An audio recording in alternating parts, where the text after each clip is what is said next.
کسی زمانے میں ایک غیر مسلم نے اسلام قبول کیا تو اسے پوچھا گیا کہ اسلام کی کس قدر نے تجھے متاثر کیا؟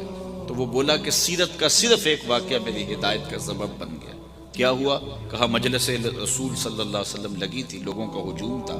ایک شخص نے عرض کی حضور میرے لیے دعا کر دیجئے، میرا بچہ کئی دنوں سے گم ہے، مل نہیں رہا، مل جائے۔ قبل اس سے کہ حضور کے ہاتھ اٹھتے اور اجابت کے سارے در کھل جاتے۔ ایک شخص مجلس میں موجود تھا، کھڑا ہو گیا، حضور میں ابھی فلاں باغ کے قریب سے گزر کے آیا ہوں اور میں اس کے بچے کو جانتا ہوں، وہاں میں نے بچوں کے ساتھ کھیلتے ہوئے دیکھا۔ باپ نے جب سنا کہ میرا بچہ فلاں باغ میں ہے تو اس نے دوڑ لگا دی، فرمایا اسے بلاؤ۔ بلایا گیا، بہت جلدی؟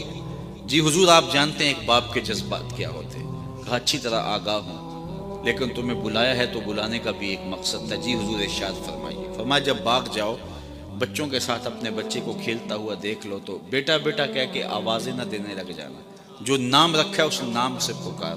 عرض کی حضور میرا بیٹا ہے، اگر میں بیٹا کہہ کے پکاروں گا تو حرج بھی کیا ہے؟ فرمایا تم کئی دنوں سے بچھڑے ہو، تمہارے لہجے میں بلا کا رس ہوگا اور تم نہیں جانتے، ہو سکتا ہے کھیلنے والوں میں کوئی یتیم بھی کھیل رہا ہو، اور جب تم اپنے بیٹے کو بیٹا کہہ کے پکارو گے، اتنا میٹھا لہجہ ہوگا تو اس کے دل پہ چوٹ لگے گی، کاش آج میرا باپ ہوتا تو مجھے بھی بیٹا کہہ کے پکار۔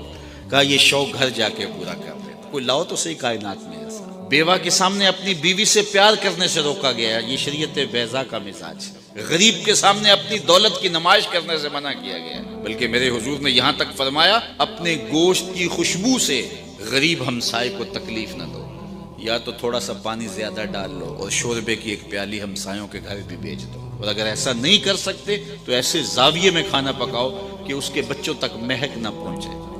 بچے ہوتے ہیں، ضد کر بیٹھے تو وہ مزدور کیسے ضد پوری کرے گا؟ ان بلکتے بچوں کے آنسو کون پوچھے گا؟ تو کہا حضور کی سیرت کے اس واقعہ نے کہ یتیم کے سامنے اپنے بچے سے بھی پیار نہیں کرنا اور اس کو بھی جو ہے وہ بیٹا کہہ کے آواز نہیں دینی، اس نے مجھے بتایا کہ کتنی نزاکت قلبیہ کا لحاظ رکھنے والے حضور ہیں۔ رب بھی قرآن میں کہتا ہے عزیز علیہ ما عنتم، تمہارا مشقت میں پڑنا نبی پہ گراں گزرتا ہے۔ اے امتی تیرے پاؤں میں کانٹا چبھے تو تکلیف مجھے ہوتی ہے۔